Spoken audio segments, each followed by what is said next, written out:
Julija in avgusta se v Novem mestu mudijo vrhunski domači pisatelji, pesniki in glasbeniki. Poleg literarnih se na novomeških poletnih večerih lotevajo tudi širših družbenih tem.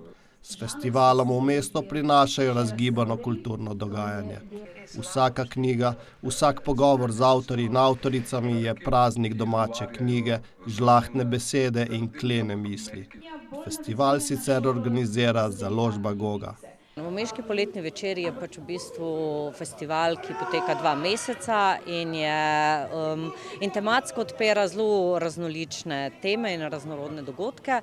Tako da v bistvu mi želimo odprti neke aktualne oziroma neke pač teme, ki menimo, da so pomembne, da se odprejo v družbenem prostoru. Festival je v vseh teh letih postal priljubljen in težko pričakovan tudi pri številnih obiskovalcih. Ljudje radi pridejo na novomeške poletne večere, zdaj letos imamo pač tako izrazito bolj literarno pogovorno obarvane, seveda imamo pač tudi koncerte in predstave za otroke, ki so tudi zelo, zelo dobro sprejete, ampak pravzaprav so bili vsi dogodki kar zelo polni. Knjige so lahko tudi razglednice, premestijo nas v druge čase ali prostore, skozi zgodbo mesta pripovedujejo zgodbo ljudi. Lansko leto je pri novomeški založbi Goga izšel obsežen stenogram mesta Ljubljana izpod peresa Svetlane Slapšak, tik pred letošnjim poletjem pa je izšel nov roman Mirta Komela, ki se dogaja v poletni Grčiji.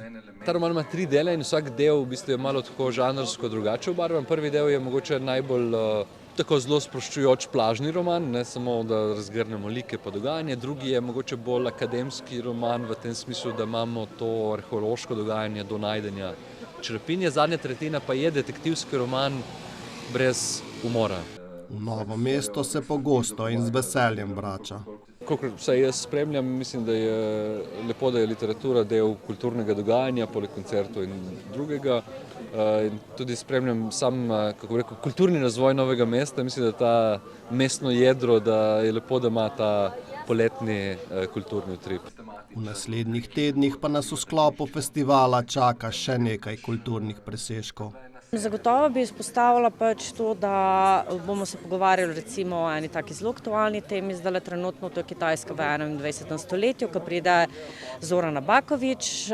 Izpostavila bi tudi, se pravim, da bomo prvič tukaj predstavljali novo avtobiografijo Mance Košir, pač lani preminule, tako da to bo tudi ena taka zelo posebna knjiga in tudi poseben dogodek. Pomembna odlika festivala je, da svojim raznolikim programom poskrbijo za vse generacije.